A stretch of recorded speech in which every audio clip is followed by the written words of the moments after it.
Eu não fiz nenhuma pesquisa e, sinceramente, desconheço qualquer pesquisa científica a respeito desse assunto. Mas me parece, e isso é mera suposição, de que a palavra bênção nunca tenha sido tão proferida, tão falada, tão anunciada como nos dias atuais.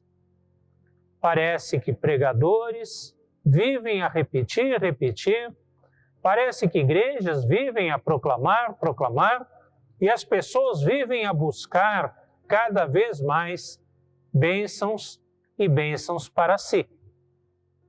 O problema começa em querer saber que tipo de bênção as pessoas buscam. E a Bíblia, de fato, nos promete muitas e muitas bênçãos a partir da salvação em Cristo. Existe maior bênção do que essa? Logicamente que não. Só que esta não é a única bênção prometida pela palavra de Deus. A Bíblia promete muitas e muitas outras bênçãos, das quais a salvação certamente é a maior, a mais importante, a mais significativa. O problema é que as pessoas começam para alcançar essas bênçãos, começam a buscar algumas alternativas ou a procurar fazer algumas coisas como se elas garantissem a conquista de bênçãos, especialmente bênçãos materiais. Seja a doação de valores financeiros, seja a prática de atitudes, especialmente de atitudes de caridade, de fazer bem, principalmente às pessoas carentes, seja na prática de rituais religiosos, a fim de conquistar algumas bênçãos ou bênçãos específicas. A Bíblia nos fala de bênçãos, mas fala que existem caminhos para se alcançar pelo menos algumas delas. O Senhor teu Deus te dará abundância em toda obra das tuas mãos, no fruto do teu ventre, no fruto dos teus animais e no fruto da tua terra, e te beneficiará. Porquanto o Senhor tornará a exultar em ti, para te fazer bem, como exultou em teus pais. Se deres ouvidos à voz do Senhor teu Deus, guardando os seus mandamentos e os seus estatutos, escritos neste livro da lei, se te converteres ao Senhor teu Deus de todo o teu coração e de toda a tua alma, porque este mandamento que hoje te ordeno não é demasiado difícil, nem está longe de ti. Não está nos céus para dizeres: quem subirá por nós aos céus, que nulo traga e nulo faça ouvir, para que o cumpramos? Nem está além do mar para dizeres: quem passará por nós além do mar, que nulo traga e nulo faça ouvir, para que o cumpramos? Pois esta palavra está muito perto de ti, na tua boca e no teu coração, para a cumprires. Deuteronômio, capítulo 30, versículos 9 a 14.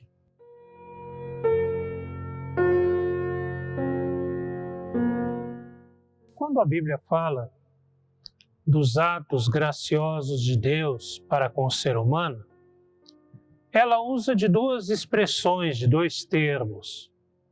Ela fala da salvação, que é a atitude de Deus pontual, em situações de grande perigo, em situações emergenciais, em que Deus atua uma vez para livrar uma pessoa ou seu povo de uma situação perigosa. Pode ser, por exemplo, a guerra, pode ser, por exemplo, uma doença perigosa, pode ser uma situação de fome que se prolongue e que ameace a vida do povo. E Deus então age livrando o povo ou uma pessoa daquela situação. Isto é salvação. A outra atitude de Deus é a bênção. A bênção não é um ato pontual, mas um ato contínuo de Deus. E um ato que se estende por sobre todas as pessoas, tanto sobre o seu povo, quanto sobre aqueles que não são parte do seu povo. É a bênção que se renova a cada dia, que acontece constantemente e que provê as condições necessárias para que o ser humano sobreviva com dignidade. É o alimento de cada dia, é a saúde cotidiana, é a vida em família, são as coisas, enfim, necessárias para que se viva continuamente em dignidade, em paz, em justiça. O nosso texto fala de uma bênção, mas que se expressa em três coisas, em três grandes conquistas. É a hereditariedade, que garante o nome, a honra, a dignidade da família. É a prole animal, que serve de força de trabalho no arado, no cuidado do campo. Serve também para prover víveres como leite e seus derivados. Fala também da produtividade camponesa, agrária, em que as plantações deem o seu fruto esperado. Numa sociedade agrária, essas manifestações da vontade de Deus são realmente uma bênção muito grande, pois são elas que garantem a vida da família e da sociedade como um todo, em paz, em tranquilidade, em segurança. São elas que garantem que haja alimento, que haja mantimento, que haja saúde, que haja a continuidade das famílias e da própria sociedade. Portanto, os filhos, a procriação dos animais, a produção agrícola, são bênçãos para todas as famílias, para toda a sociedade, para todas as pessoas. Essa é a bênção de Deus.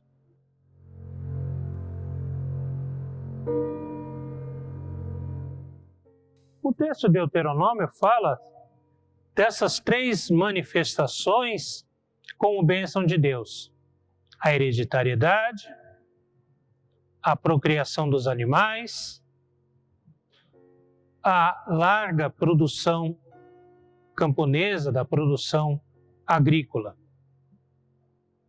Essas são bênçãos de Deus realmente.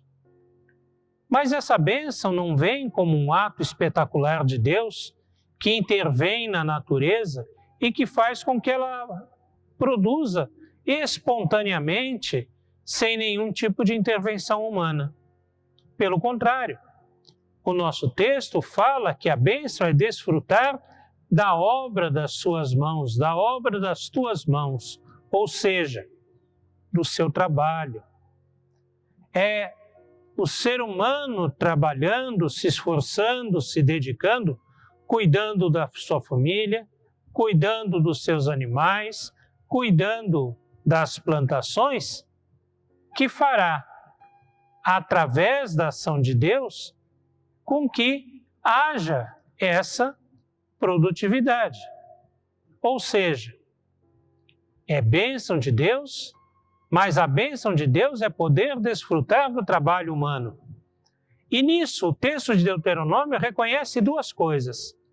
Por um lado, a necessidade do ser humano trabalhar, se esforçar, intervir para que haja a produção, para que ele alcance o fruto, o seu sustento, para que ele consiga aquilo que é decorrente do seu trabalho. Mas o Deuteronômio também reconhece que nenhum esforço humano será suficiente por si mesmo, se não for também a bênção de Deus.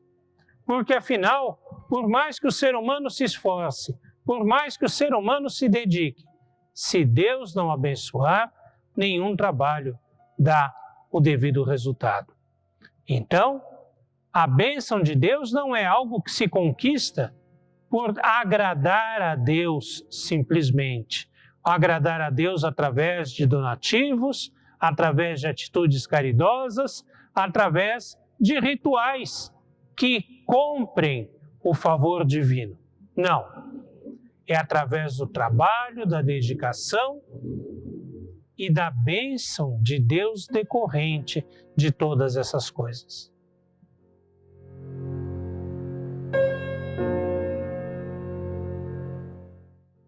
O livro de Deuteronômio, e particularmente esse texto, nos colocam que para alcançar a bênção de Deus, é preciso observar os mandamentos do Senhor.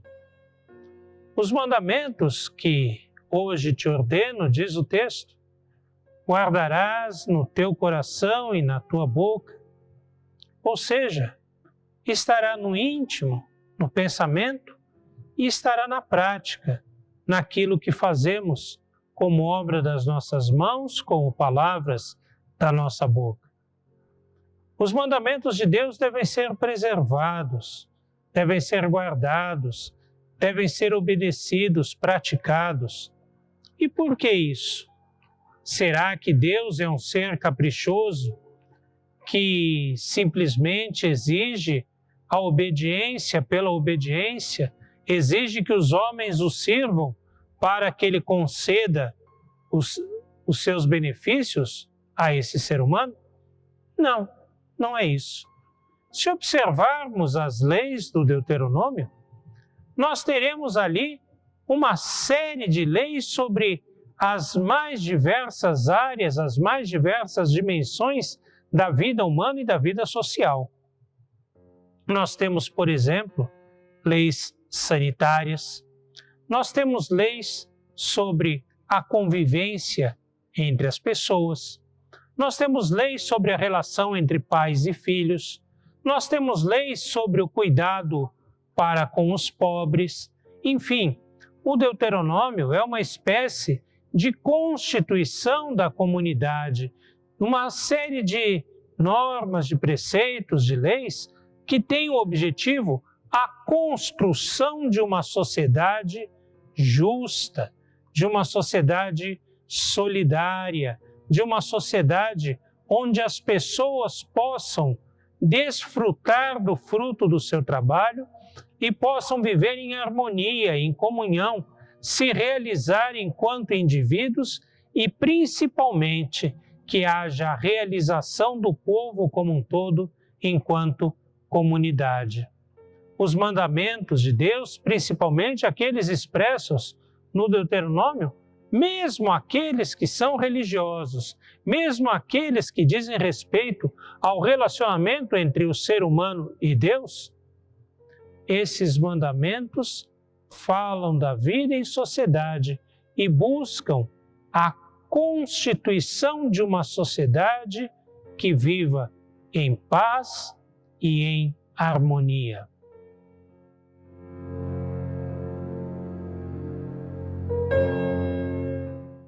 Um livro que contenha normas, que contenha preceitos assim, que busquem a construção de uma sociedade harmônica e justa, certamente desperta o interesse das muitas pessoas.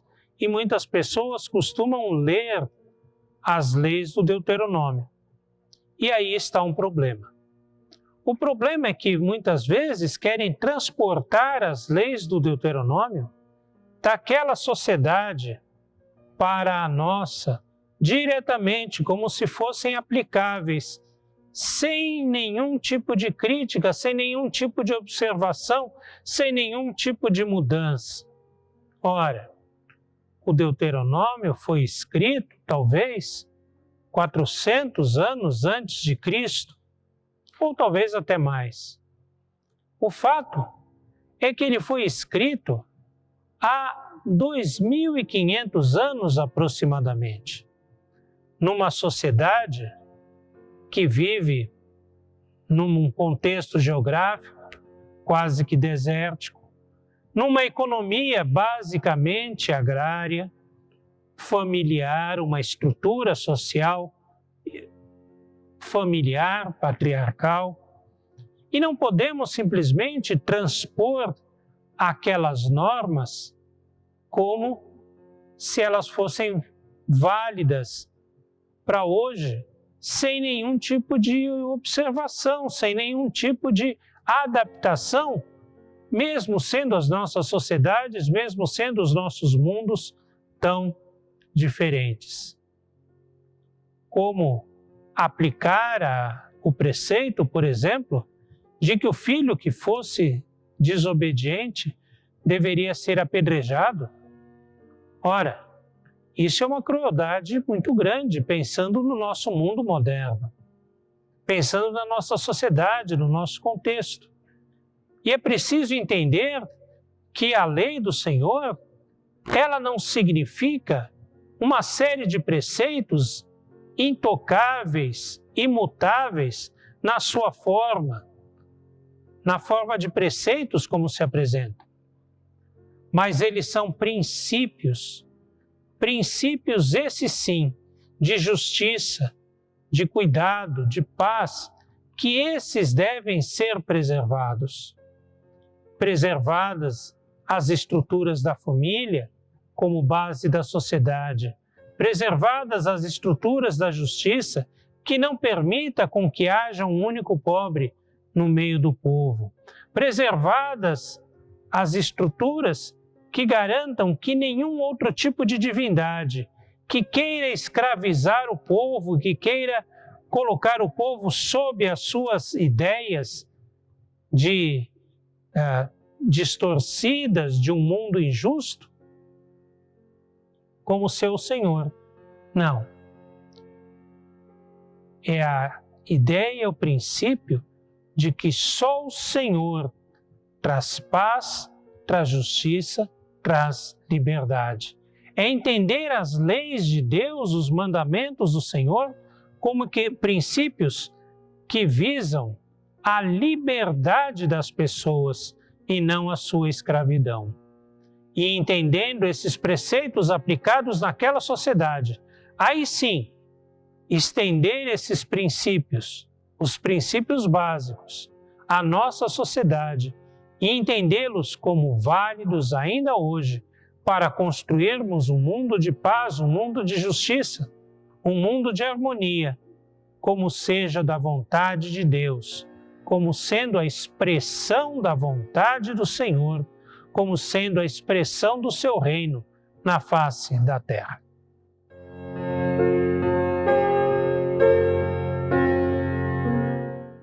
Quando se fala de mandamentos do Senhor, e principalmente os mandamentos da Bíblia, muitas pessoas olham, por exemplo, para o livro de Deuteronômio ou para Levítico e observam alguns mandamentos, algumas instruções que parecem completamente sem sentido hoje.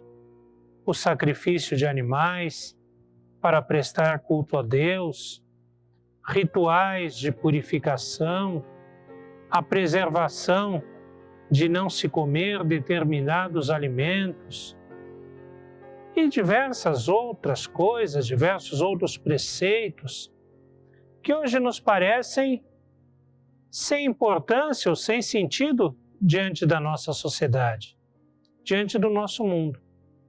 Pensamos que esses mandamentos estão distantes de nós, estão longe de nós.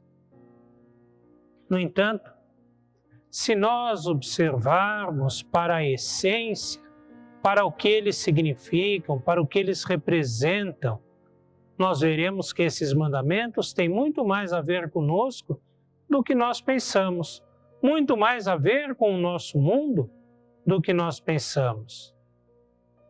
Quando se fala em certas atitudes na relação dos pais com os filhos, por exemplo, quando o mandamento diz que devemos honrar os nossos pais para que se prolonguem os dias que o Senhor Deus nos dá, nós pensamos no cuidado que a sociedade precisa ter com os idosos e como isso faz com que se preserve a vida das pessoas mais velhas e aumente a sua expectativa de vida.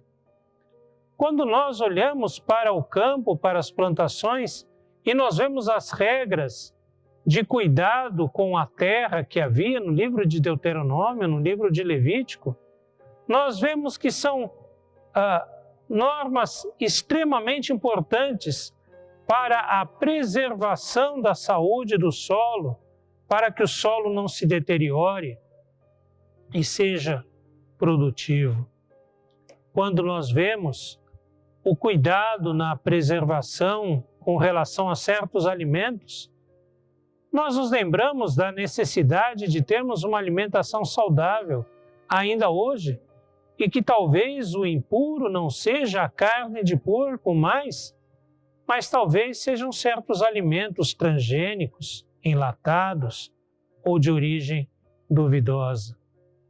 Quando nós percebemos o sentido dos mandamentos, nós entendemos que esses mandamentos estão muito mais perto de nós do que nós podemos imaginar. Que os mandamentos de Deus podem e devem fazer parte da nossa vida e do nosso cotidiano, e que ainda hoje eles estarão fazendo sentido, ainda hoje eles estarão sendo importantes, ainda hoje eles estarão garantindo uma vida digna, harmoniosa e justa.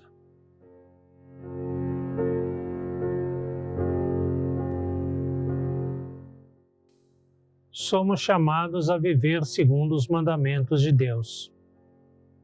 Quando ouvimos falar da palavra mandamento, ela nos parece uma ordem que tem que ser obedecida cegamente, sem ser questionada, sem ser analisada, simplesmente reproduzida. O sinal acende a luz vermelha, nós devemos parar imediatamente. Não podemos questionar, não podemos pensar. Ora, a palavra de Deus não nos chama a um tipo de obediência como essa. Afinal, isso não é a liberdade para a qual Cristo nos chamou. Cristo nos chamou para vivermos livres de qualquer mandamento que nos escravize. Por isso mesmo, a palavra do Deuteronômio também se faz presente, também se faz importante hoje. Porque os mandamentos que Deus nos dá não são simplesmente imposições, mas são uma possibilidade de vida muito melhor. Deus não nos dá os mandamentos como uma ordenança, mas como um convite. Ele não diz, faça isso e obedeça a isso cegamente. Mas ele diz, olha a vida que eu te ofereço. Olha a possibilidade de vida que você pode viver. Olha a bênção que eu tenho para te dar se você observar aquilo que eu estou orientando. Mais do que mandamentos, são convites. Mais do que prescrições, são instruções, são orientações. É Deus dizendo para nós que Ele tem uma vida muito melhor, uma vida que muitas vezes até a princípio não nos pareça fazer sentido, mas que no final elas têm. Talvez como Daniel e seus amigos, que ao chegarem à Babilônia foram convidados a abrir mão das suas dietas para viver a dieta do rei, e aquilo poderia parecer bom a todos que estavam ali, mas eles preservaram o convite que Deus fazia a eles. E o resultado é que eles se tornaram os mais fortes, os mais bonitos, os mais belos dentre todos aqueles. Se nós aceitarmos o convite de Deus e vivermos segundo os seus mandamentos, certamente haveremos de reproduzir a beleza e a delícia de viver a bênção do Senhor.